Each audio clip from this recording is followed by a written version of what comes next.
Eric Hobsbawm. A Era das Revoluções. Terceiro capítulo: A Revolução Francesa. Um inglês que não se sinta cheio de estima e admiração pela maneira sublime com que está agora se efetuando uma das mais importantes revoluções que o mundo jamais viu deve estar morto para todos os sentidos da virtude e da liberdade. Nenhum de meus patrícios que tenha tido a sorte de presenciar as ocorrências dos últimos 3 dias nesta grande cidade fará mais que testemunhar que minha linguagem não é hiperbólica. The Morning Post, 21 de julho de 1789, sobre a queda da Bastilha. Brevemente as nações esclarecidas colocarão em julgamento aqueles que têm até aqui governado os seus destinos. Os reis fugirão para os desertos, para a companhia dos animais selvagens que a eles se assemelham, e a natureza recuperará os seus direitos. Saint-Just, sur la Constitution de France, Discours prononcé à la Convention, 24 de abril de 1793. Se a economia do mundo do século XIX foi formada principalmente sob a influência da Revolução Industrial Britânica, sua política e ideologia foram formadas fundamentalmente pela Revolução Francesa. A Grã-Bretanha forneceu o modelo para as ferrovias e fábricas, um explosivo econômico que rompeu com as estruturas socioeconômicas tradicionais do mundo não europeu. Mas foi a França que fez suas revoluções e a elas deu suas ideias, a ponto de bandeiras tricolores de um tipo ou de outro terem se tornado o emblema de praticamente todas as nações emergentes, e a política europeia, ou mesmo mundial, entre 1789 e 1917 foi em grande parte a luta a favor e contra os princípios de 1789, ou os ainda mais incendiários de 1793. A França forneceu o vocabulário e os temas da política liberal e radical democrática para a maior parte do mundo. A França deu o primeiro grande exemplo, o conceito e o vocabulário do nacionalismo. A França forneceu os códigos legais, o modelo de organização técnica e científica e o sistema métrico de medidas para a maioria dos países. A ideologia do mundo moderno atingiu as antigas civilizações que tinham até então resistido às ideias europeias inicialmente através da influência francesa. Esta foi a obra da Revolução Francesa. O final do século XVIII, como vimos, foi uma época de crise para os velhos regimes da Europa e seus sistemas econômicos, e suas últimas décadas foram cheias de agitações políticas, às vezes chegando a ponto da revolta, e de movimentos coloniais em busca de autonomia, às vezes atingindo o ponto da secessão. Não só nos Estados Unidos, 1776, 83, mas também na Irlanda, 1782, 4, na Bélgica e em Liege, 1787, 90, na Holanda, 1783, 7, em Genebra e até mesmo, conforme já se discutiu, na Inglaterra, 1779. A quantidade de agitações políticas é tão grande que alguns historiadores mais recentes falaram de uma era da Revolução Democrática, em que a Revolução Francesa foi apenas um exemplo, embora mais dramático e de maior alcance e repercussão. Na medida em que a crise do velho regime não foi puramente um fenômeno francês, há algum peso nestas observações. Igualmente, pode-se argumentar que a Revolução Russa de 1917, que ocupa uma posição de importância análoga em nosso século, foi meramente o mais dramático de toda uma série de movimentos semelhantes, tais como os que, alguns anos antes de 1917, finalmente puseram fim aos antigos impérios turco e chinês. Ainda assim, há aí um equívoco. A Revolução Francesa pode não ter sido um fenômeno isolado, mas foi muito mais fundamental do que os outros fenômenos contemporâneos e suas consequências foram portanto mais profundas. Em primeiro lugar, ela se deu no mais populoso e poderoso estado da Europa, não considerando a Rússia.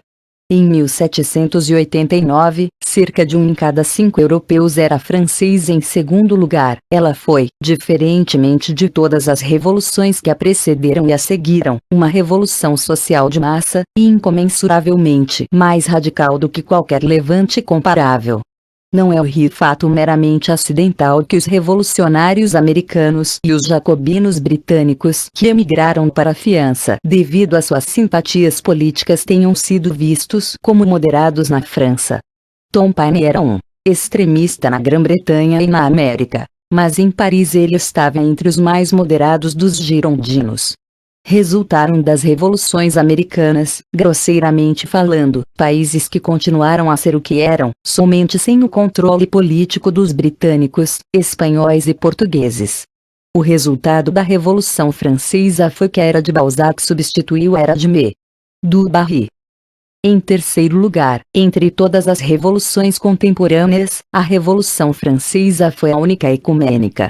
Seus exércitos partiram para revolucionar o mundo. Suas ideias de fato revolucionaram. A Revolução Americana foi um acontecimento crucial na história americana, mas, exceto nos países diretamente envolvidos nela ou por ela, deixou poucos traços relevantes em outras partes. A Revolução Francesa é um marco em todos os países. Suas execuções, ao contrário daquelas da Revolução Germanicana, ocasionaram os levantei que levaram à libertação da América Latina depois de 1808. Sua influência direta se espalhou até Bengala, onde Ramon Roy foi inspirado por ela a fundar o primeiro movimento de reforma hindu, predecessor do moderno nacionalismo indiano. Quando visitou a Inglaterra em 1830, ele insistiu em viajar num navio francês para demonstrar o entusiasmo que tinha pelos princípios da Revolução. A Revolução Francesa foi, como se disse bem, o primeiro grande movimento de ideias da cristandade ocidental que teve qualquer efeito real sobre o mundo islâmico, e isto quase que de imediato.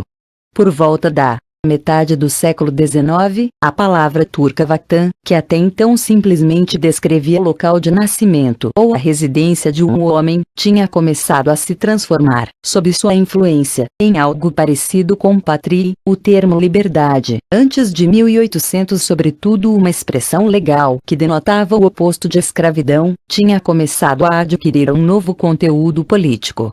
Sua influência direta é universal, pois ela forneceu o padrão para todos os movimentos revolucionários subsequentes. Suas lições, interpretadas segundo o gosto de cada um, tendo sido incorporadas ao socialismo e ao comunismo modernos. A Revolução Francesa é assim a revolução do seu tempo, e não apenas uma, embora mais proeminente, do seu tipo.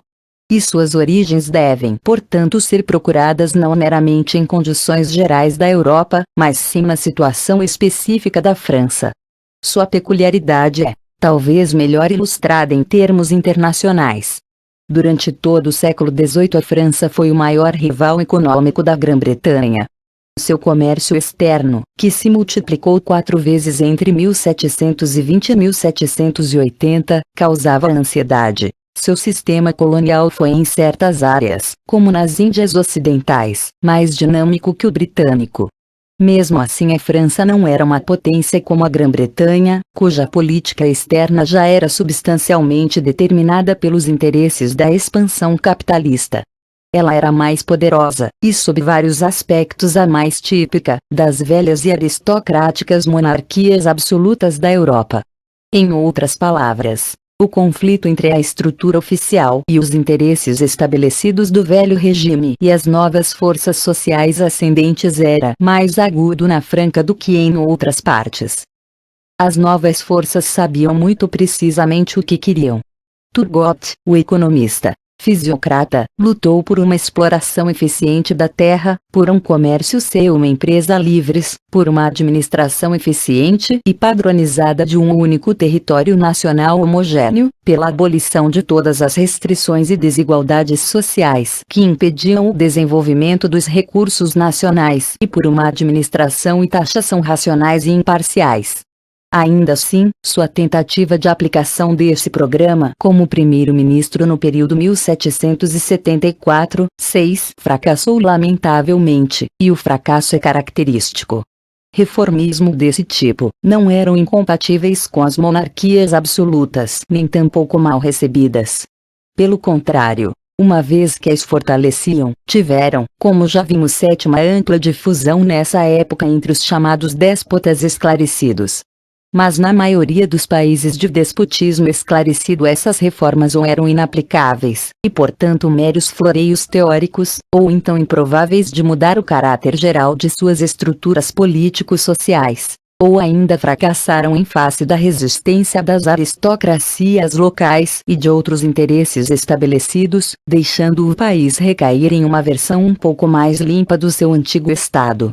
Na França elas fracassaram mais rapidamente do que em outras partes, pois a resistência dos interesses estabelecidos era mais efetiva. Mas os resultados deste fracasso foram mais catastróficos. Já a monarquia e as forças da mudança burguesa eram fortes demais para cair na inatividade. Elas simplesmente transferiram suas esperanças de uma monarquia esclarecida para o povo ou a nação. Não obstante, uma generalização desta ordem não nos leva muito longe na compreensão de por que a Revolução eclodiu quando eclodiu, e por que tomou aquele curso notável. Para isso, é mais útil considerarmos a chamada reação feudal que realmente forneceu a centelha que fez explodir o barril de pólvora da França. As 400.000 pessoas aproximadamente que, entre os 23 milhões de franceses, formavam a nobreza, a inquestionável primeira linha da nação, embora não tão absolutamente a salvo da intromissão das linhas menores como na Prússia e outros lugares, estavam bastante seguras. Elas gozavam de consideráveis privilégios, inclusive de isenção de vários impostos, mas não de tantos quanto o clero, mais bem organizado, e do direito de receber tributos feudais. Politicamente sua situação era menos brilhante. A monarquia absoluta, conquanto inteiramente aristocrática se até mesmo feudal no seu ethos, tinha destituído os nobres de sua independência política e responsabilidade e reduzido ao mínimo suas velhas instituições representativas, estados e parlamentos. O fato continuou a se agravar entre a mais alta aristocracia e entre a noblesse de robe mais recente, criada pelos reis para vários fins, principalmente financeiros e administrativos. Uma classe média governamental enobrecida que expressava tanto quanto podia o duplo descontentamento dos aristocratas e dos burgueses através das assembleias e cortes de justiça remanescentes. Economicamente as preocupações dos nobres não eram absolutamente desprezíveis. Guerreiros e não profissionais ou empresários por nascimento e tradição, os nobres eram até mesmo formalmente impedidos de exercer um ofício ou profissão. Eles dependiam da renda de suas propriedades, ou, se pertencessem à minoria privilegiada de grandes nobres ou cortesãos, de casamentos milionários, pensões, presentes ou sinecuras da corte. Mas os gastos que exigia status de nobre eram grandes e cada vez maiores, e suas rendas caíam, já que eram raramente administradores inteligentes de suas fortunas, se é que de alguma forma as conseguiam administrar. A inflação tendia a reduzir o valor de rendas fixas, como aluguéis. Era portanto natural que os nobres usassem seu bem principal, os privilégios reconhecidos. Durante todo o século XVIII, na França como em tantos outros países, eles invadiram decididamente os postos oficiais que a monarquia absoluta preferira preencher com homens da classe média, politicamente inofensivos e tecnicamente competentes. Por volta da década de 1780, eram necessários 4 graus de nobreza até para comprar uma patente no exército. Todos os bispos eram nobres e até mesmo as intendências, a pedra angular da administração real, tinham sido retomadas por eles. Consequentemente, a nobreza não só exasperava os sentimentos da classe média por sua bem-sucedida competição por postos oficiais, mas também corroía o pró-liras-rio Estado através da crescente tendência de assumir a administração central e provinciana. De maneira semelhante, eles, e especialmente os cavaleiros provincianos mais pobres que tinham poucos outros recursos, tentaram neutralizar o declínio de suas rendas usando ao máximo seus consideráveis direitos feudais para extorquir dinheiro, ou mais raramente, serviço, do campesinato. Toda uma profissão, dos feudislas, nasceu para reviver os direitos obsoletos desse tipo ou então para aumentar ao máximo o lucro dos existentes. Seu mais celebrado membro, Gracius Babikov, viria a se tornar o líder da primeira revolta comunista da história moderna, em 1796. Consequentemente, a nobreza não só exasperava a classe média, mas também o campesinato. A situação desta classe enorme, compreendendo talvez 80% de todos os franceses, estava longe de ser brilhante. De fato, os camponeses eram em geral livres e não raro proprietários de terras. Em quantidade efetiva, as propriedades nobres cobriam somente 1/5 da terra, as propriedades do clero talvez cobrissem outros 6%, com variações regionais 3%. Assim, é que na diocese de Montpellier os camponeses já possuíam de 38% a 40% da terra, a burguesia de 18% a 19%, os nobres de 15% a 16% e o clero de 3% a 4%, enquanto 1/5 era de terras como os 4%. Na verdade, entretanto, a grande maioria não tinha terras ou tinha uma quantidade insuficiente, deficiência esta aumentada pelo atraso técnico dominante. E a fome geral de terra foi intensificada pelo aumento da população. Os tributos feudais, os dízimos e as taxas tiravam uma grande e cada vez maior proporção da renda do camponês. A inflação reduzia o valor do resto, pois só a minoria dos camponeses que tinha um constante excedente para vendas se beneficiava dos preços crescentes. O resto, de uma maneira ou de outra, sofria, especialmente em tempos de má colheita, quando dominavam os preços de fome. Há pouca dúvida de que nos 20 anos que precederam a Revolução a situação dos camponeses tenha piorado por essas razões. Os problemas financeiros da monarquia agravaram o quadro. J. L. Estrutura fiscal e administrativa do reino era tremendamente obsoleta, e, como vimos, a tentativa de remediar a situação através das reformas de 1774-6 fracassou, derrotada pela resistência dos interesses estabelecidos encabeçados pelos parlamentes. Então a França envolveu-se na Guerra da Independência Americana. A vitória contra a Inglaterra foi obtida ao custo da bancarrota final, e assim a Revolução Americana liderou de proclamar-se a causa direta da Revolução Francesa. Vários expedientes foram tentados com sucesso cada vez menor, mas sempre longe de uma reforma fundamental que, mobilizando a considerável capacidade tributável do país, pudesse enfrentar uma situação em que os gastos excediam a renda em pelo menos 20% e não havia quaisquer possibilidades de economias efetivas. Pois embora a extravagância de Versailles tenha sido constantemente culpada pela crise, os gastos da corte só significavam 6% dos gastos totais em 1788.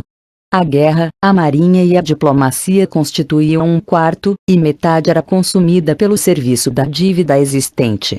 A guerra e a dívida, a guerra americana e sua dívida, partiram a espinha da monarquia. A crise do governo deu à aristocracia e aos parlamentos a sua chance. Eles se recusavam a pagar pela crise se seus privilégios não fossem estendidos. A primeira brecha no fronte do absolutismo foi uma assembleia de notáveis escolhidos a dedo, mas assim mesmo rebeldes, convocada em 1787 para satisfazer as exigências governamentais. A segunda decisiva brecha foi a desesperada decisão de convocar os Estados Gerais, e velha Assembleia Feudal do Reino, enterrada desde 1614. Assim, a Revolução começou como uma tentativa aristocrática de recapturar o Estado. Esta tentativa foi mal calculada por duas razões. Ela subestimou as intenções independentes do Terceiro Estado, a entidade fictícia destinada a representar todos os que não eram nobres nem membros do clero, mas de fato dominada pela classe média, e desprezou a profunda e a crise socioeconômica no meio da qual lançava suas exigências políticas. A Revolução Francesa não foi feita ou liderada por um partido ou movimento organizado, no sentido moderno, nem por homens que estivessem tentando levar a cabo um programa estruturado. Nem mesmo chegou a ter líderes do tipo que as revoluções do século XX nos têm apresentado, até o surgimento da figura pós-revolucionária de Napoleão.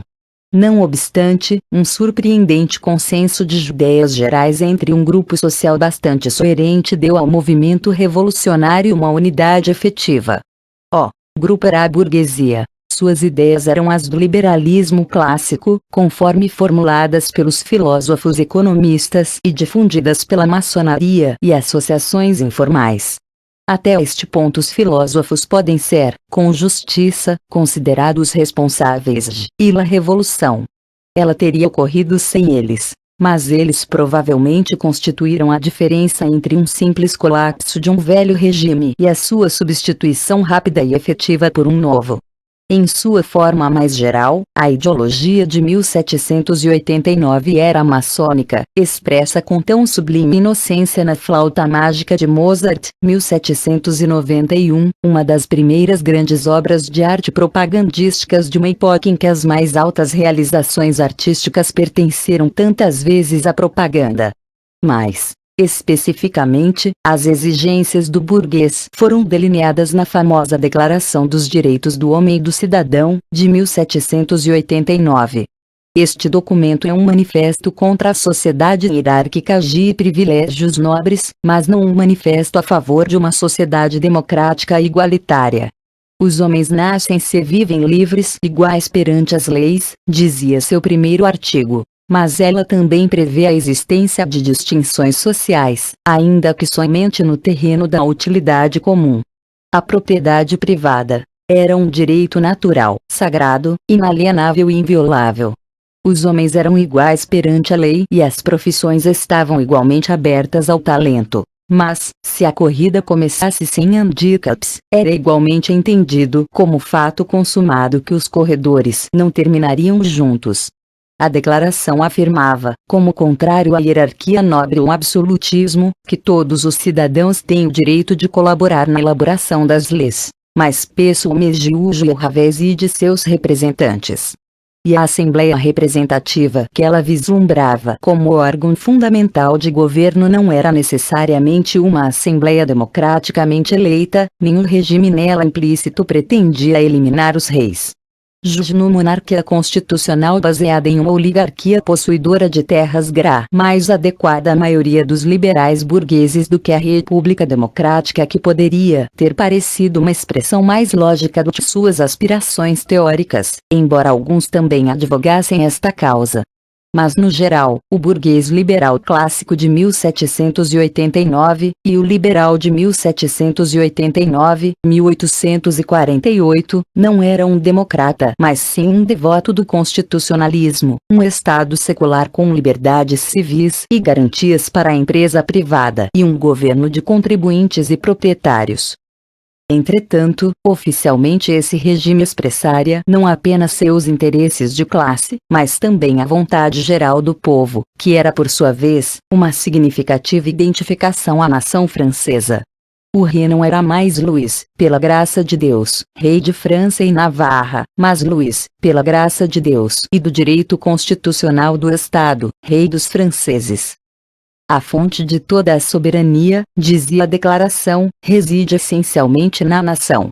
Liras a nação, conforme disse o abade Sieyès, não reconhecia na terra qualquer direito acima do seu próprio e não aceitava qualquer lei ou autoridade que não a sua, nem a da humanidade como um todo, nem a de outras reances. Sem dúvida, a nação francesa, como suas subsequentes imitadoras, não concebeu inicialmente que seus interesses pudessem se chocar com os de outros povos, mas, pelo contrário, via a si mesma como inauguradora ou participante de um movimento de libertação geral dos povos contra a tirania. Mas de fato a rivalidade nacional, por exemplo, a dos homens de negócios franceses com os ingleses, e a subordinação nacional, por exemplo, a das nações conquistadas ou libertadas face aos interesses da grande nação, estavam implícitas no nacionalismo ao qual a burguesia de 1789 deu sua primeira expressão oficial. O povo identificado com a nação era um conceito revolucionário. Mais revolucionário do que o programa liberal burguês que pretendia expressá-lo. Mas era também uma faca de dois gumes. visto que os camponeses e os trabalhadores pobres eram analfabetos, politicamente simples ou imaturos, e o processo de eleição, indireto, 610 homens, a maioria desse tipo, foram eleitos para representar o terceiro estado. A maioria da Assembleia era de advogados que desempenhavam um papel econômico importante na França provinciana. Cerca de 100 representantes eram capitalistas e homens de negócios. O terceiro estado tinha lutado acirradamente, e com sucesso, para obter uma representação tão grande quanto a da nobreza e a do clero juntas, uma ambição moderada para um grupo que oficialmente representava 95% do povo. E agora lutava com igual determinação pelo direito de explorar sua maioria potencial de votos, transformando os Estados Gerais numa assembleia de deputados que votariam individualmente, ao contrário do corpo feudal tradicional que deliberava e votava por ordens ou estados, uma situação em que a nobreza e o clero podiam sempre derrotar o terceiro estado. Foi aí que se deu a primeira vitória revolucionária.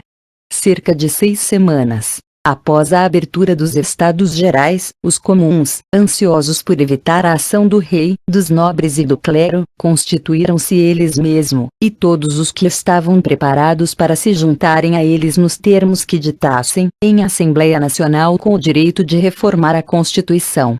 Foi feita uma tentativa contra-revolucionária que os levou a formular suas exigências praticamente nos termos da Câmara dos Comuns inglesa. O absolutismo atingia seus estertores, conforme Mirabeau, um brilhante e desacreditado ex-nobre, disse ao rei: Majestade, vós sois um estranho nesta Assembleia e não tendes o direito de se pronunciar aqui. 5. O terceiro estado obteve sucesso, contra a resistência unificada do rei e das ordens privilegiadas, porque representava não apenas as opiniões de uma minoria militante instruída, mas também as de forças bem mais poderosas, os trabalhadores pobres das cidades, e especialmente de Paris, e em suma, também, o campesinato revolucionário. O que transformou uma limitada agitação reformista em uma revolução foi o fato de que a conclamação dos Estados Gerais coincidiu com uma profunda crise socioeconômica. Os últimos anos da década de 1780 titam-se de, por uma complexidade de razões, um período de grandes dificuldades praticamente para todos os ramos da economia francesa. Uma má safra em 1788 e 1789, inverno muito difícil tornaram aguda a crise. As más safras faziam sofrer o campesinato, pois significavam que enquanto os grandes produtores iam de vender cereais a preços de fome, a maioria dos homens em suas insuficientes propriedades tinha provavelmente que se alimentar do trigo reservado para o plantio ou comprar alimentos àqueles preços, especialmente nos meses imediatamente anteriores à nova safra, maio-julho. Obviamente as más safras faziam sofrer também os pobres das cidades, cujo custo de vida, o pão era o principal alimento, podia duplicar. Fazia-os sofrer ainda mais, porque o empobrecimento do campo reduzia o mercado de manufaturas e portanto também produzia uma depressão industrial. Os pobres do interior ficavam assim desesperados envolvidos em distúrbios e banditismo. Os pobres das cidades ficavam duplamente desesperados já que o trabalho cessava no exato momento em que o custo de vida subia vertiginosamente. Em circunstâncias normais, teria ocorrido provavelmente pouco mais que agitações cegas. Mas em 1788 e 1789 uma convulsão de grandes proporções no reino e uma campanha de propaganda e eleição deram ao desespero do povo uma perspectiva política. Lhe apresentaram a tremenda e abaladora ideia de se libertar da pequena nobreza e da opressão. Um povo turbulento se colocava por trás dos deputados do terceiro estado. A contra-revolução transformou um levante de massa em potencial em um levante efetivo. Sem dúvida era natural que o velho regime oferecesse resistência, se necessário com força armada, embora o exército não fosse mais totalmente de confiança. Só sonhadores Irrealistas suporiam que Luís XVI pudesse ter aceito a derrota e imediatamente se transformado em um monarca constitucional, mesmo que ele tivesse sido um homem menos desprezível e estúpido do que era, casado com uma mulher menos irresponsável e com menos miolos de galinha, e preparado para escutar conselheiros menos desastrosos. De fato, a contra-revolução mobilizou contra-se as massas de Paris, já famintas, desconfiadas e militantes. O resultado mais sensacional de sua mobilização foi a queda da Bastilha, uma prisão estatal que simbolizava a autoridade real onde os revolucionários esperavam encontrar armas. Em tempos de revolução nada é mais poderoso do que a queda de símbolos. A queda da Bastilha, que fez do 14 de julho a festa nacional francesa, ratificou a queda do despotismo e foi saudada em todo o mundo como o princípio de libertação. Até mesmo o austero filósofo Immanuel Kant, de Königsberg, de quem se diz que os hábitos eram tão regrados que os cidadãos daquela cidade acertavam por ele os seus relógios, postergou a hora de seu passeio vespertino ao receber a notícia, de modo que convenceu a cidade de Königsberg de que um fato que sacudiu o mundo tinha deveras ocorrido. O que é mais certo é que a queda da Bastilha levou a revolução para as cidades provinciais e para o campo. As revoluções camponesas são movimentos vastos, disformes, anônimos, mas irresistíveis. O que transformou uma epidemia de inquietação camponesa em uma convulsão irreversível foi a combinação dos levantes das cidades provincianas com uma onda de pânico de massa, que se espalhou de forma obscura mas rapidamente por grandes regiões do país. O chamado Grande Medo, Grande Peur, de fins de julho e princípio de agosto de 1789. 3 semanas após o 14 de julho, a estrutura social do feudalismo ruliras-a-l francês e a máquina estatal da França Real ruíam em pedaços. Tudo o que restou do poderio estatal foi uma dispersão de regimentos pouco confiáveis, uma Assembleia Nacional sem força coercitiva e uma multiplicidade de administrações municipais ou provincianas da classe média que logo montaram guardas nacionais burguesas segundo o modelo de Paris. A classe média e a aristocracia imediatamente aceitaram o inevitável. Todos os privilégios feudais foram oficialmente abolidos, embora, quando a situação política se acalmou, fosse fixado um preço rígido para sua remissão. No final de agosto, a Revolução tinha também adquirido seu manifesto formal, a Declaração dos Direitos do Homem e do Cidadão. Em contrapartida, o rei resistiu com sua costumeira estupidez, e setores revolucionários da classe média, amedrontados com as implicações sociais do levante de massa, começaram a pensar que era chegada a hora do conservadorismo. Em resumo, a principal forma da política revolucionária burguesa francesa e de todas as subsequentes estava agora bem clara. Esta dramática dança dialética dominaria as gerações futuras. Repetidas vezes veremos moderados reformadeu-reis da classe média mobilizando as massas contra a resistência obstinada ou a contra-revolução. Veremos as massas indo além dos objetivos dos moderados rumo às suas próprias revoluções sociais, e os moderados, por sua vez, dividindo-se em um grupo conservador, daí em diante fazendo causa comum com os reacionários, e um grupo de esquerda, determinado a perseguir o resto dos objetivos moderados, ainda não alcançados, com o auxílio das massas, mesmo com o risco de perder o controle sobre elas. E assim por diante, com repetições e variações do modelo resistência, mobilização de massa, inclinação para a esquerda, rompimento entre os moderados, inclinação para a direita, até que o grosso da classe média passe daí em diante para o campo conservador, ou seja derrotado pela Revolução Social. Na maioria das revoluções burguesas subsequentes, os liberais moderados viriam a retroceder, ou transferir-se para a ala conservadora, num estágio bastante inicial.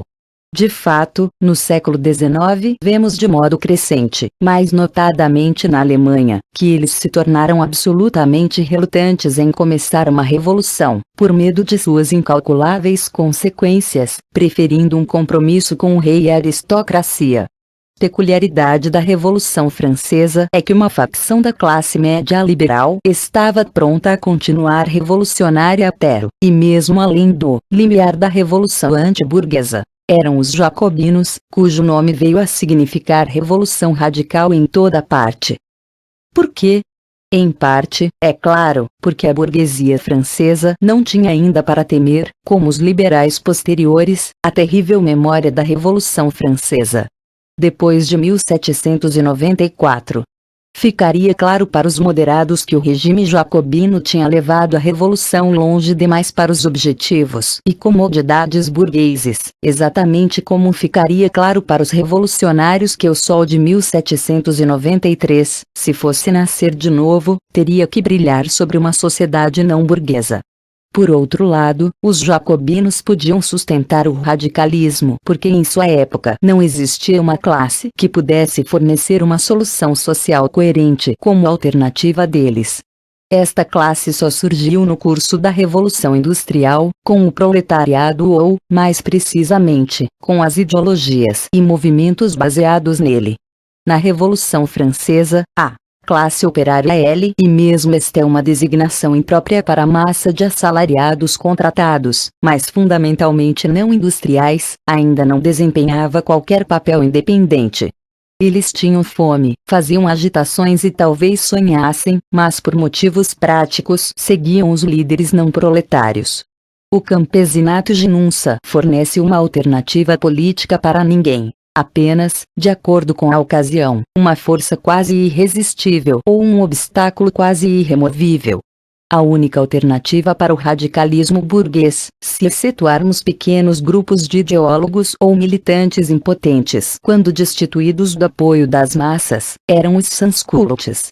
Um movimento disforme, sobretudo urbano, de trabalhadores pobres, pequenos artesãos, lojistas, artífices, pequenos empresários etc. Os sans-culottes eram organizados, principalmente nas seções de Paris e nos clubes políticos locais, e forneciam a principal força de choque da revolução. Eram eles os verdadeiros manifestantes, agitadores, construtores de barricades, através de jornalistas como Marat e Hebert, através de porta-vozes locais, eles também formularam uma potiça por trás da qual estava um ideal social contraditório e vagamente definido, que combinava o respeito pela pequena propriedade privada com hostilidade aos ricos, trabalho garantido pelo governo, salários e segurança social para JP homem pobre, uma democracia extremada, de igualdade e de liberdade, localizada e direta.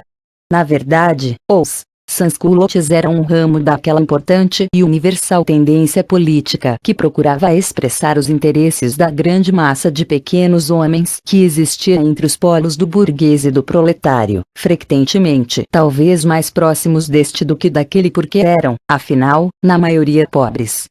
Esta tendência pode ser observada nos Estados Unidos, sob a forma de uma democracia jeffersoniana e jacksoniana, ou populismo, na Grã-Bretanha, radicalismo, na França, com os antecessores dos futuros republicanos e radicais socialistas, na Itália, com os mazinianos e os garibaldinos, e em toda parte. Na maioria das vezes, ela costumou se colocar, nas épocas pós-revolucionárias, como uma ala esquerdista do liberalismo da classe média, mas relutante em abandonar o antigo princípio de que não há inimigos na esquerda, e pronta, em tempos de crise, a se rebelar contra a muralha de dinheiro, os monarquistas econômicos ou a cruz de ouro que crucifica a humanidade. Mas o movimento dos sans-culottes também não forneceu nenhuma alternativa real. O seu ideal, um passado dourado de aldeões e pequenos artesãos ou um futuro dourado de pequenos fazendeiros e artífices não perturbados por banqueiros e milionários, era irrealizável. A história se movia silenciosamente contra eles.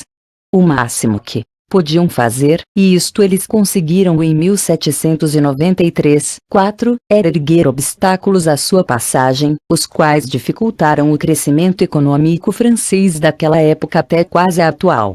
De fato, o sans-culottismo foi um fenômeno tão desamparado que seu próprio nome está praticamente esquecido, ou só é lembrado como sinônimo do jacobinismo que lhe deu liderança no ano 2.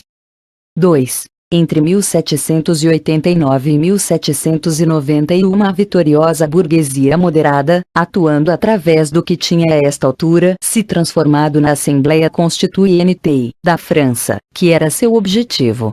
A maioria dos empreendimentos institucionais duradouros da Revolução datam deste período, assim como os seus mais extraordinários resultados internacionais, o sistema métrico e a emancipação pioneira dos judeus. Economicamente, as perspectivas da Assembleia Constituinte eram inteiramente liberais. Sua política em relação aos camponeses era o cerco das terras comuns e o incentivo aos empresários rurais. Para a classe trabalhadora, a interdição dos sindicatos. Para os pequenos artesãos, a abolição dos grêmios e corporações.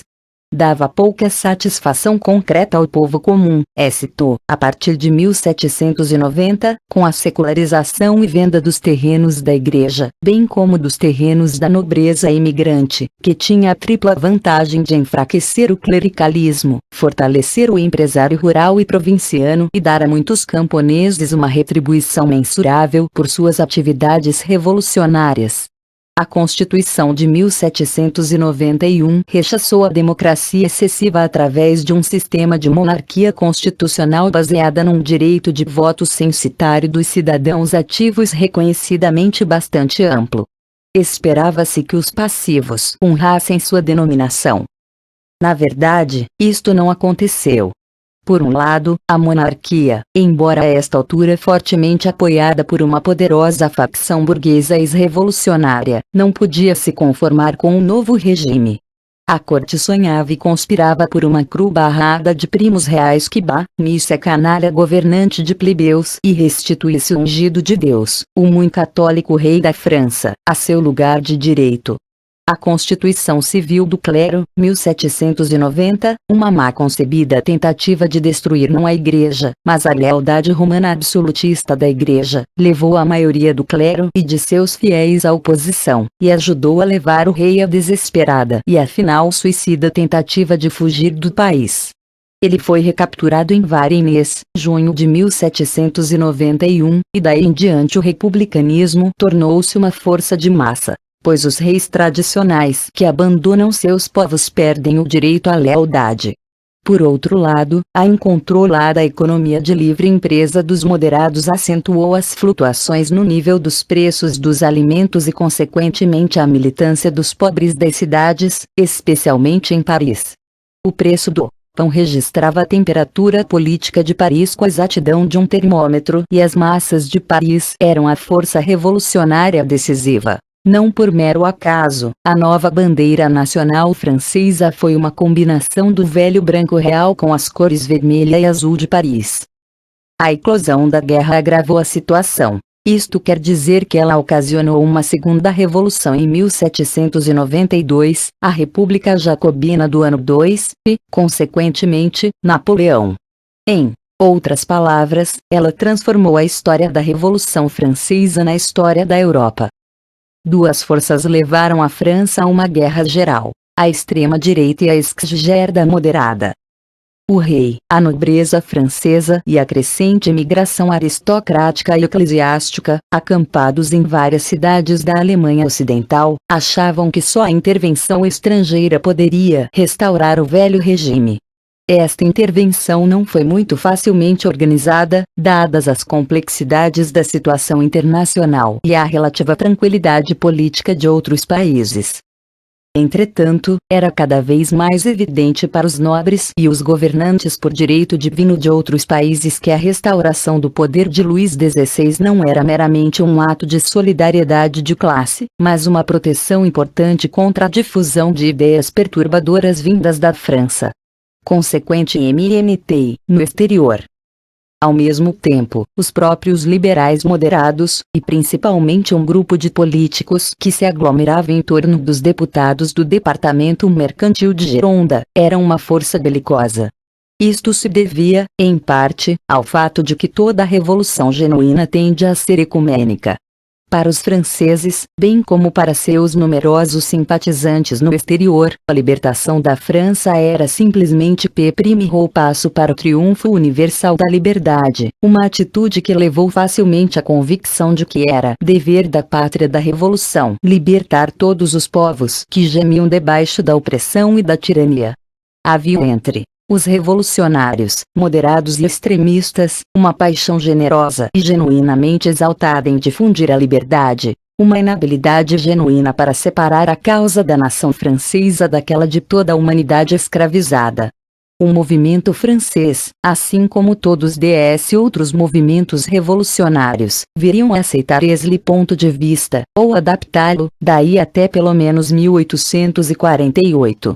Todos os planos para a libertação europeia até 1848 giravam em torno de um levante conjunto dos povos, sob a liderança dos franceses, para derrubar a reação europeia. E, depois de 1830, outros movimentos de revolta nacional e liberal, como o italiano e o polonês, também tenderam a ver suas nações em certo sentido como um Messias destinado por sua própria liberdade a iniciar os planos libertários de todos os outros povos.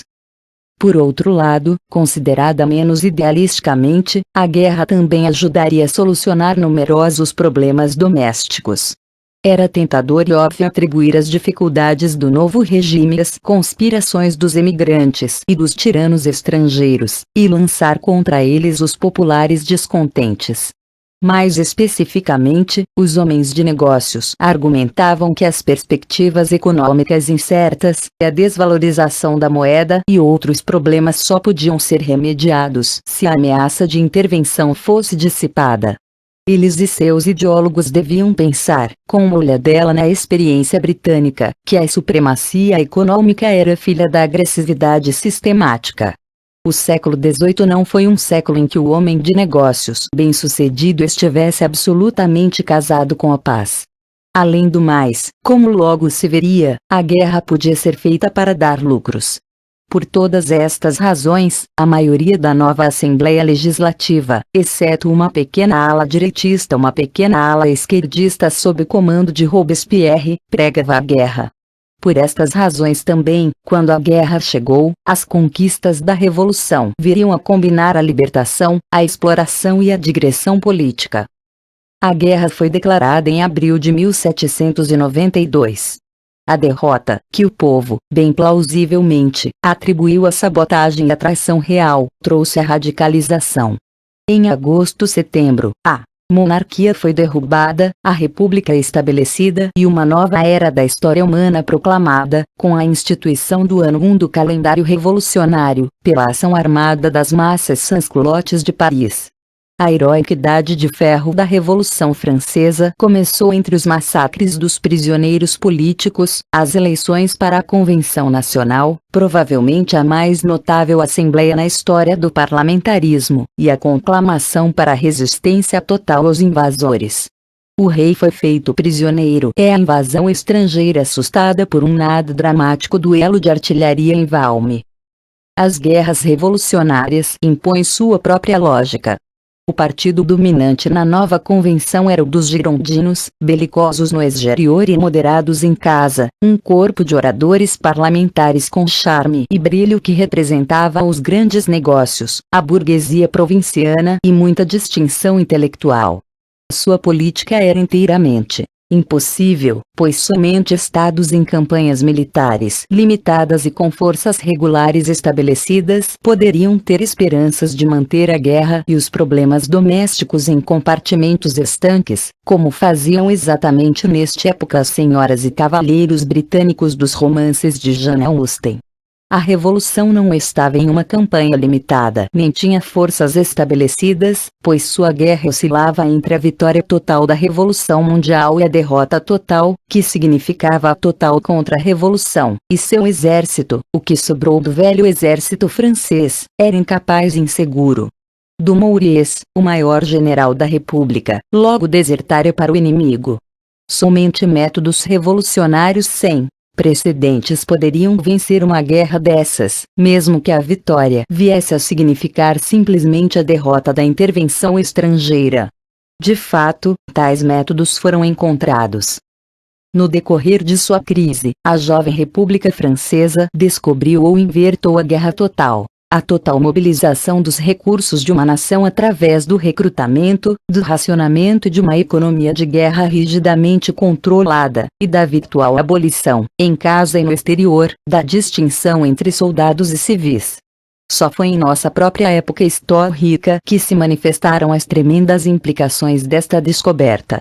Uma vez que a Guerra Revolucionária de 1792-4 permaneceu por muito tempo um episódio excepcional, a maioria dos observadores do século XIX não conseguiu entendê-la, mas quando muito observar, e mesmo isso foi esquecido até a opulência do fim da era vitoriana, que as guerras levam às revoluções e que as revoluções vencem guerras de outro modo invencíveis. Somente hoje em dia podemos ver quanto do que se passou na República Jacobina e no terror de 1793-4 faz sentido apenas nos termos de um moderno esforço de guerra total.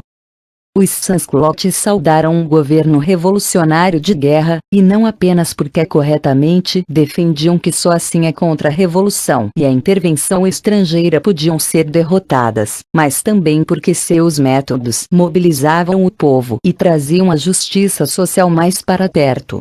Eles desprezavam o fato de que nenhum esforço efetivo de guerra moderna é compatível com a democracia direta, voluntária e descentralizada que acalentavam. Os girondinos, por outro lado, temiam as consequências políticas da combinação de uma revolução de massa com a guerra que eles provocaram. Nem estavam preparados para competir com a esquerda. Eles não queriam julgar ou executar o rei, mas tinham que competir com seus rivais, a montanhas jacobinos, por este símbolo de zelo revolucionário. A montanha ganhou prestígio, não a Gironda.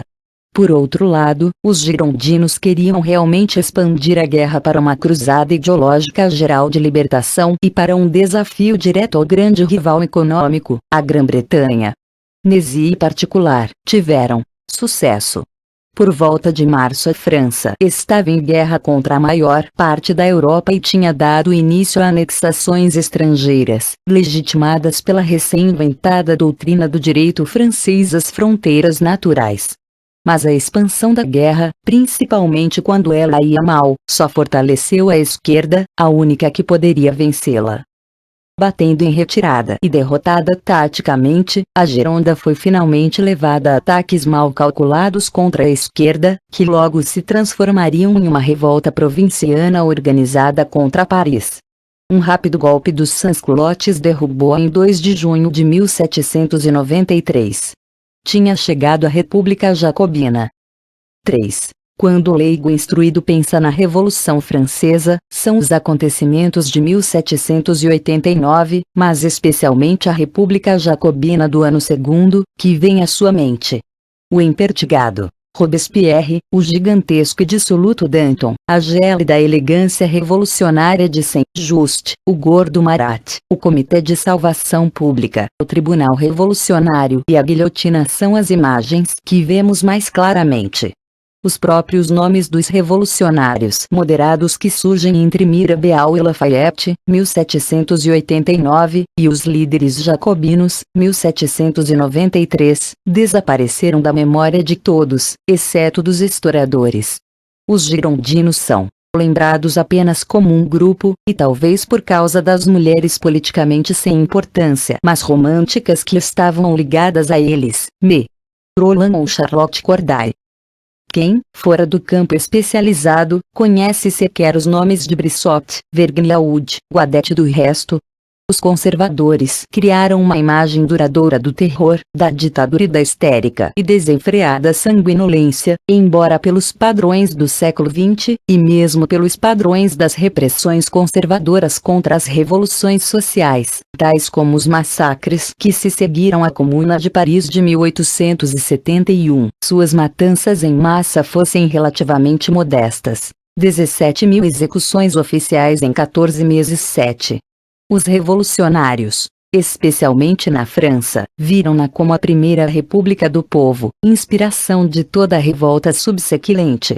Pois esta não era uma época a ser medida pelos critérios humanos cotidianos. Isto é verdade. Mas para o francês da sólida classe média que estava por trás do terror, ele não era nem patológico nem apocalíptico, mas primeiramente e sobretudo o único método efetivo de preservar seu país. Isto a República Jacobina conseguiu, e seu empreendimento foi sobre-humano. Em junho de 1793, 60 dos 80 departamentos franceses estavam em revolta contra Paris. Os exércitos dos príncipes alemães estavam invadindo a França pelo norte e pelo leste. Os britânicos atacavam pelo sul e pelo oeste. O país achava-se desamparado e falido. 14 meses mais tarde, toda a França estava sob firme controle, os invasores tinham sido expulsos, os exércitos franceses por sua vez ocupavam a Bélgica e estavam perto de começar um período de 20 anos de quase ininterrupto e fácil triunfo militar. Ainda assim, por volta de março de 1794, um exército 3 vezes maior que o anterior era mantido pela metade do custo de março de 1793, e o valor da moeda francesa, ou melhor, do papel moeda, assignats, que a tinha amplamente substituído, era mantido razoavelmente estável, em contraste marcante com o passado e o futuro. Não é de admirar que Jean-Bon St. André, o membro jacobino do Comitê de Salvação Pública que, embora fosse um firme republicano, mais tarde se tornaria um dos mais eficientes prefeitos de Napoleão, olhasse para a França imperial com desdém quando ela cambaleava sob as derrotas de 1812-3. A República do ano 2 tinha enfrentado com sucesso crises piores e com menos recursos. Para estes homens, como de fato para a maioria da Convenção Nacional que no fundo deteve o controle durante todo este período, a escolha era simples. Ou o terror, com todos os seus defeitos do ponto de vista da classe média, ou a destruição da Revolução, a desintegração do Estado Nacional e provavelmente, já não havia o exemplo da Polônia. O desaparecimento do país. Muito provavelmente, exceto pela desesperada crise da França, muitos deles teriam preferido um regime menos ferrenho e certamente uma economia controlada com menos rigor. A queda de Robespierre levou a uma epidemia de descontrole econômico, fraudes e corrupção que incidentalmente culminou numa inflação galopante e na bancarrota nacional de 1797. Mas mesmo do ponto de vista mais estreito, as perspectivas da classe média francesa dependiam das de um Estado nacional centralizado, forte e unificado. E, de qualquer forma, poderia a revolução que tinha praticamente criado os termos nação e patriotismo em seus sentidos modernos, abandonar a grande nation? A primeira tarefa do regime jacobino foi mobilizar o apoio da massa contra a dissidência dos notáveis e girondinos provincianos e preservar o já mobilizado apoio da massa dos sans-culottes de Paris, algumas de cujas exigências por um esforço de guerra revolucionário, recrutamento geral, o levée en masse, terrorismo contra os traidores e controle geral dos preços, o maximum, coincidiam de qualquer forma com o senso comum jacobino, embora suas outras exigências viessem a se mostrar problemáticas. Uma nova Constituição, um tanto radicalizada, e até então retardada pela Gironda, foi proclamada. De acordo com este nobre documento, todavia acadêmico, dava-se ao povo o sufrágio universal, o direito de insurreição, trabalho ou subsistência, e, o mais significativo, a declaração oficial de que a felicidade de todos era o objetivo do governo e de que os direitos do povo deveriam ser não somente acessíveis, mas também operantes. Foi a primeira Constituição genuinamente democrática proclamada por um Estado moderno. Mais concretamente, os jacobinos aboliram sem indenização todos os direitos feudais remanescentes, aumentaram as oportunidades para o pequeno comprador adquirir as terras confiscadas dos emigrantes e, alguns meses mais tarde, aboliram a escravidão nas colônias francesas, a fim de estimular os negros de São Domingos a lutarem pela República contra os ingleses. Estas medidas obtiveram os mais amplos resultados. Na América, ajudaram a criar o primeiro grande líder revolucionário independente, Toussaint Louverture. na França, estabeleceram essa cidadela inexpugnável de pequenos e médios proprietários camponeses, pequenos artesãos e lojistas, economicamente retrógrados, mas apaixonadamente devotados à Revolução e à República, que tem dominado a vida do país desde então. A transformação capitalista da agricultura e da pequena empresa, a condição essencial para um rápido desenvolvimento econômico, foi reduzida a um rastejo, e com ela a velocidade da urbanização, a expansão do mercado doméstico, a multiplicação da classe trabalhadora e, consequentemente, o ulterior avanço da revolução proletária. Tantos grandes negócios quanto os movimentos trabalhistas foram longamente condenados a permanecer fenômenos minoritários na França, ilhas cercadas por um oceano de donos de mercearia, vendedores de cereais, pequenos proprietários camponeses e donos de cafés. Cf. Capítulo 9. O centro do novo governo, representando uma aliança de jacobinos e sans-culottes, inclinou-se, portanto, claramente para a esquerda. Isto se refletiu no reconstruído Comitê de Salvação Pública, que rapidamente se transformou no efetivo Ministério da Guerra francês. O comitê perdeu Danton, um revolucionário poderoso, dissoluto e provavelmente corrupto, mas imensamente talentoso e mais moderado do que aparentava. Tinha sido ministro na última administração real, e ganhou Maximilien Robespierre, que se tornou seu membro mais influente. Poucos historiadores têm sido desapaixonados a respeito deste advogado fanático, frio e afetado, com seu senso um tanto excessivo de monopólio privado da virtude, porque ele ainda encarna o terrível e glorioso ano 2 a respeito do qual ninguém é neutro. Ele não era uma pessoa agradável. Até mesmo os que acham que ele estava certo tendem hoje em dia a preferir o brilhante rigor matemático daquele arquiteto de paraísos espartanos, o jovem Saint-Just. Não foi também um grande homem, e sim muitas vezes limitado.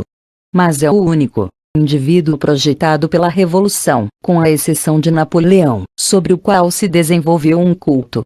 Isto porque, para ele, como para a história, a República Jacobina não era um instrumento para ganhar guerras, mas sim um ideal, o terrível e glorioso reino da justiça e da virtude, quando todos os bons cidadãos fossem iguais perante a nação, e o povo tivesse liquidado com os traidores.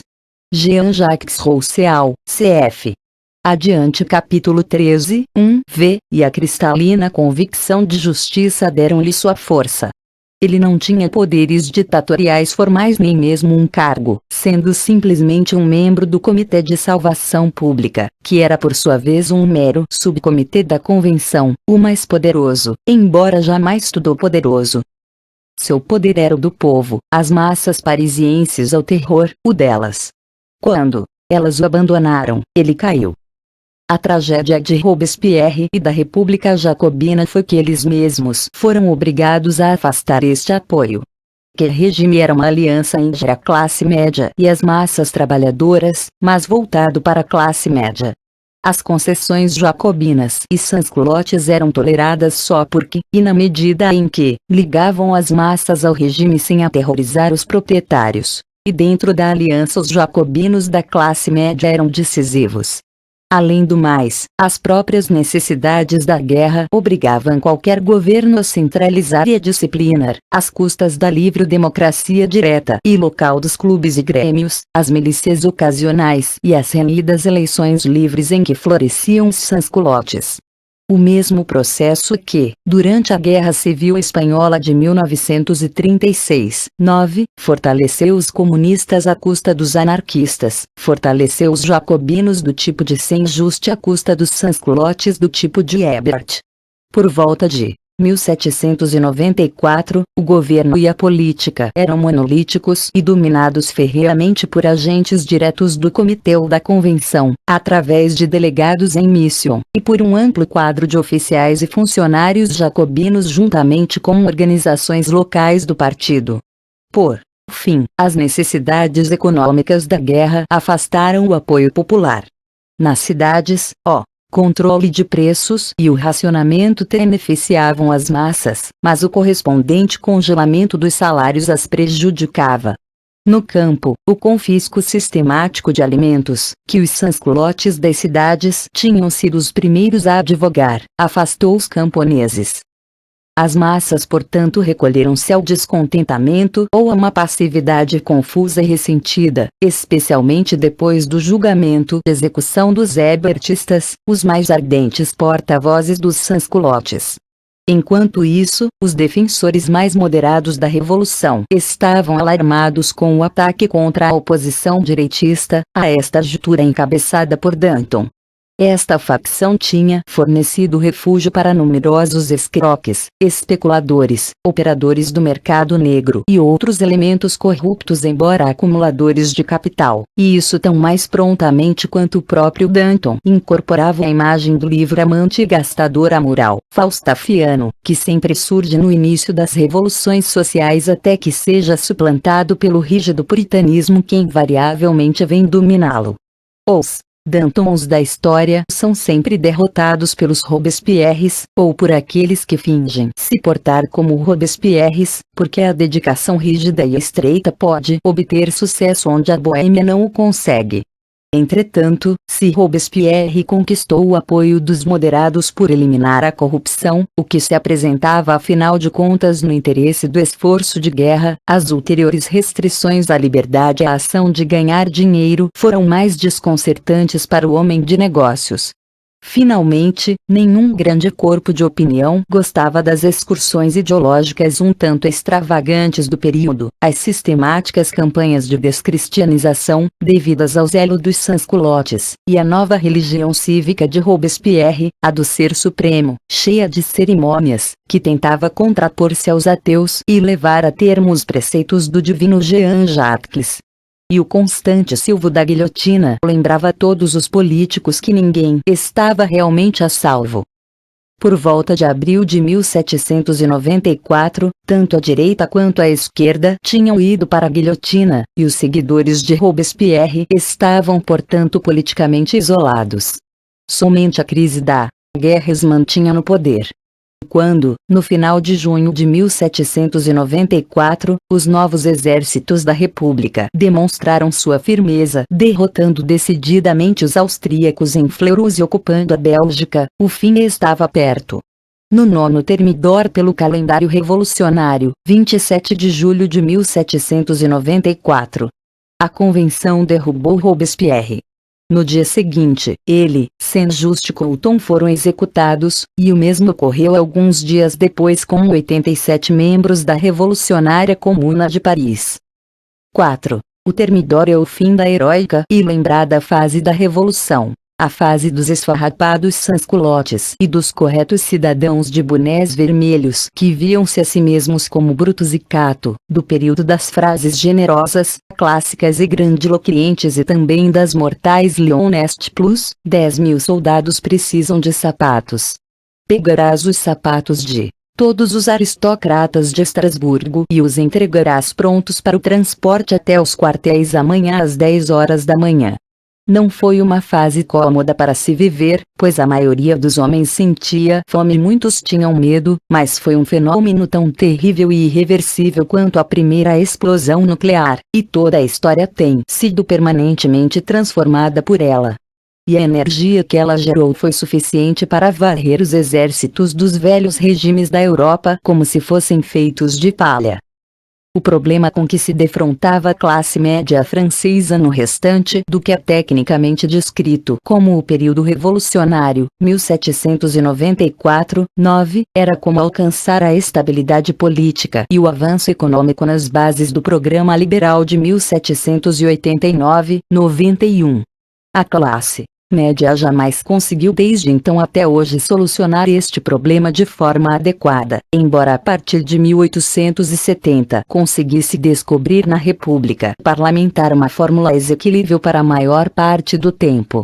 As rápidas alternâncias de regime, Diretório, 1795, 9, Consulado, 1799, 1804, Império, 1804, 14, a restaurada monarquia Bourbon, 1815, 30, a monarquia constitucional, 1830, 48, a República, 1848, 51, e o Império, 1852, 70, foram todas tentativas para se manter uma sociedade burguesa, evitando ao mesmo tempo o duplo perigo da República Democrática Jacobina e do velho regime. A grande fraqueza dos termidorianos era que eles não desfrutavam de nenhum apoio político, no máximo, tolerância, exprimidos como estavam entre uma revivida reação aristocrática e os pobres sans-culottes jacobinos de Paris, que logo se arrependeram da queda de Robespierre.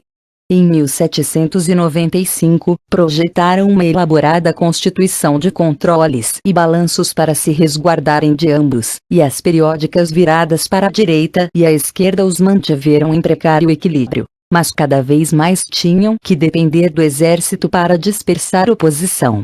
Era uma situação curiosamente semelhante à da Quarta República, e o resultado foi semelhante: o governo de um general.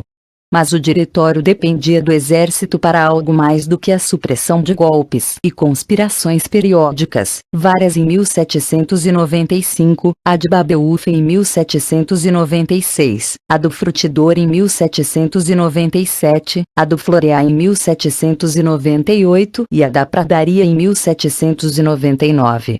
A inatividade era a única garantia segura de poder parar um regime fraco e impopular, mas a classe média necessitava de iniciativa e de expansão. O exército resolveu este problema aparentemente insolúvel. Ele conquistou, pagou-se a si mesmo, e, mais do que isto, suas pilhagens e conquistas resgataram o governo. Teria sido surpreendente que, em consequência, o mais inteligente e capaz dos líderes do exército, Napoleão Bonaparte, tivesse decidido que o exército podia prescindir totalmente do débil regime civil. Este exército revolucionário foi o mais formidável rebento da República Jacobina. De levei em massa de cidadãos revolucionários, ele logo se transformou em uma força de combatentes profissionais, pois não houve recrutamento entre 1793 e 1798, e os que não tinham gosto ou talento para o militarismo desertaram em massa. Portanto, ele reteve as características da revolução e adquiriu as características do interesse estabelecido, a típica mistura bonapartista. A revolução deu-lhe sua superioridade militar sem precedentes, que o soberbo generalato de Napoleão viria a explorar. Ele sempre permaneceu uma espécie de leva improvisada de soldados, no qual recrutas mal treinados adquiriam treinamento e moral através de velhos e cansativos exercícios, em que era desprezível a disciplina formal de caserna, em que os soldados eram tratados como homens e a regra absoluta de promoção por méritos, que significavam distinção na batalha, produziu uma hierarquia simples de coragem. Isto e o senso de arrogante missão revolucionária fizeram o exército francês independente dos recursos sobre os quais se apoiavam forças mais ortodoxas. Ele jamais construiu um sistema efetivo de suprimento, pois se apoiava nos campos.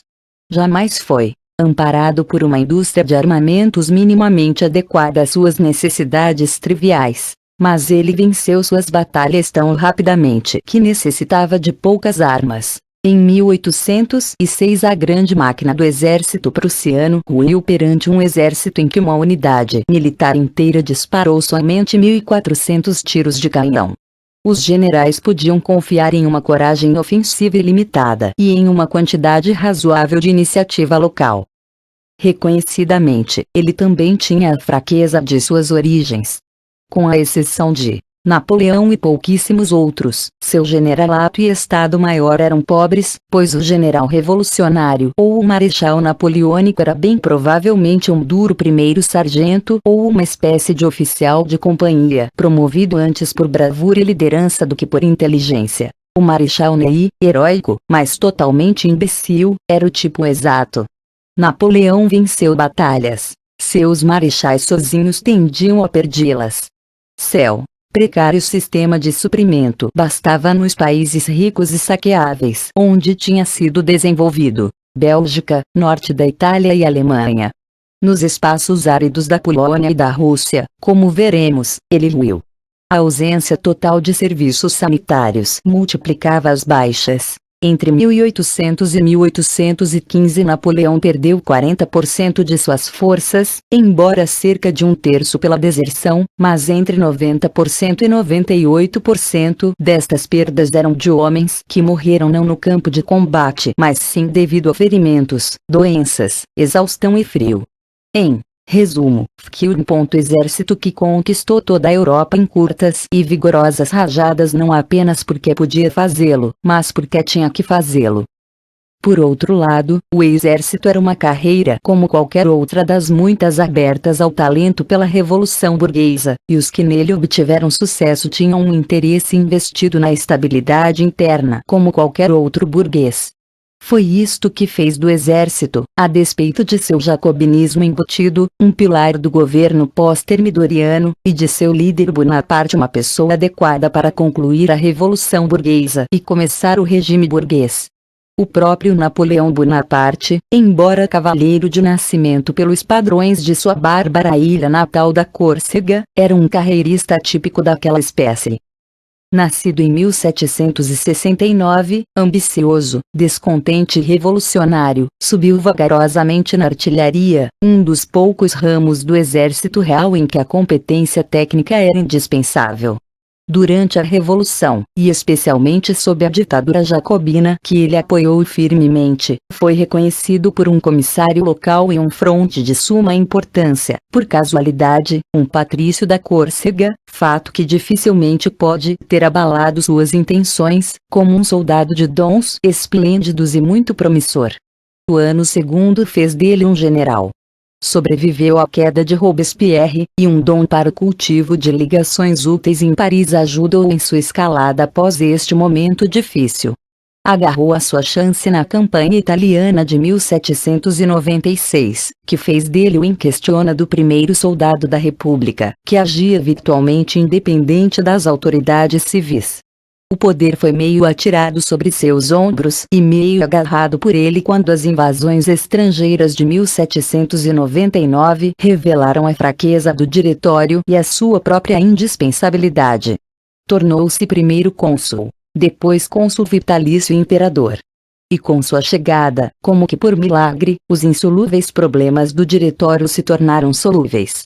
Em poucos anos a França tinha um código civil, uma concordata com a Igreja e até mesmo o mais significativo símbolo da estabilidade burguesa, um banco nacional. E o mundo tinha o seu primeiro mito secular. Os leitores mais velhos ou os de países antiquados conhecem o mito napoleônico tal como ele existiu durante o século em que nenhuma sala da classe média estava completa sem o seu busto, e talentos panfletários podiam afirmar, mesmo como piada, que ele não era um homem mas um deus-sol. O extraordinário poder deste mito não pode ser adequadamente explicado nem pelas vitórias napoleônicas nem pela propaganda napoleônica, ou tampouco pelo próprio gênio indubitável de Napoleão. Como homem ele era, inquestionavelmente muito brilhante, versátil, inteligente e imaginativo, embora o poder o tivesse tornado sórdido. Como general, não teve igual. Como governante, foi um planejador, chefe executivo soberbamente eficiente e intelectual suficientemente completo para entender e supervisionar o que seus subordinados faziam. Como indivíduo parece ter irradiado a um senso de grandeza, mas a maioria dos que deram esse testemunho, por exemplo Goethe, viram-no no auge de sua fama, quando o mito já o tinha envolvido. Foi, sem sombra de dúvidas, um grande homem e, talvez com a exceção de Lenin, seu retrato é o que a maioria das pessoas razoavelmente instruídas, mesmo hoje, reconheceriam mais prontamente numa galeria de personagens da história, ainda que somente pela tripla marca registrada do tamanho pequeno, do cabelo escovado para frente sobre a testa e da mão enfiada no colete entreaberto. Talvez não tenha sentido fazer uma comparação dele, em termos de grandeza, com candidatos a esse título no século XX. pois o mito napoleônico baseia-se menos nos méritos de Napoleão do que nos fatos, então sem paralelo, de sua carreira. Os homens que se tornaram conhecidos por terem abalado o mundo de forma decisiva no passado tinham começado como reis, como Alexandre, ou patrícios, como Júlio César, mas Napoleão foi o pequeno cabo que galgou o comando de um continente pelo seu puro talento pessoal. Isto não foi estritamente verdadeiro, mas sua ascensão foi suficientemente meteórica e alta para tornar razoável a descrição. Todo jovem intelectual que devorasse livros, como o jovem Bonaparte o fizera, escrevesse maus poemas e romances e adorasse Rousseau poderia, a partir daí, ver o céu como limite e seu monograma enfaixado em lauréis. Todo homem de negócios daí em diante tinha um nome para sua ambição. Ser, os próprios clichês o denunciam, um Napoleão das finanças ou da indústria. Todos os homens comuns ficavam excitados pela visão, então sem paralelo, de um homem comum que se tornou maior do que aqueles que tinham nascido para usar coroas. Napoleão deu à ambição um nome pessoal no momento em que a dupla revolução tinha aberto o mundo aos homens de vontade. Ele foi mais ainda. Foi um homem civilizado do século XVIII, racionalista, curioso, iluminado, mas também discípulo de Rousseau o suficiente para ser ainda o homem romântico do século XIX. Foi o homem da revolução, e o homem que trouxe estabilidade. Em síntese, foi a figura com que todo homem que partisse os laços com a tradição podia se identificar em seus sonhos. Para os franceses ele foi também algo bem mais simples. O mais bem-sucedido governante de sua longa história. Triunfou gloriosamente no exterior, mas, em termos nacionais, também estabeleceu ou restabeleceu o mecanismo das instituições francesas como existem até hoje. Reconhecidamente, a maioria de suas ideias, talvez todas, foram previstas pela Revolução e o Diretório. Sua contribuição pessoal foi fazê-las um pouco mais conservadoras, hierárquicas e autoritárias. Mas seus predecessores apenas previram, ele realizou. Os grandes monumentos de lucidez do direito francês, os códigos que se tornaram modelos para todo o mundo burguês, exceto o anglo-saxão, foram napoleônicos.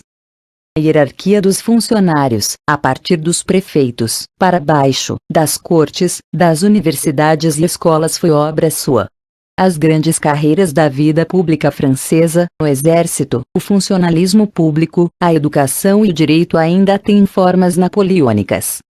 FCLC trouxe estabilidade e prosperidade para todos, exceto para os 250 mil franceses que não retornaram de suas guerras, embora mesmo para os parentes deles tivesse trazido a glória.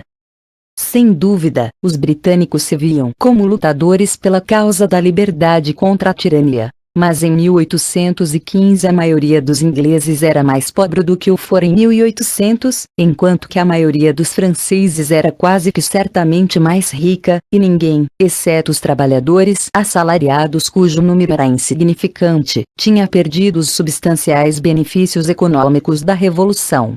Há pouco mistério quanto à persistência do bonapartismo como uma ideologia de franceses apolíticos, especialmente dos camponeses mais ricos, depois da queda do ditador. Foi necessário um segundo Napoleão Menor, entre 1851 e 1870, para dissipá-la. Ele destruirá apenas uma coisa: a Revolução Jacobina, o sonho de igualdade, liberdade e fraternidade, do povo se erguendo na sua grandiosidade para derrubar a opressão. Este foi um mito mais poderoso do que o dele, pois, após a sua queda, foi isto e não a sua memória que inspirou as revoluções do século XIX, inclusive em seu próprio país.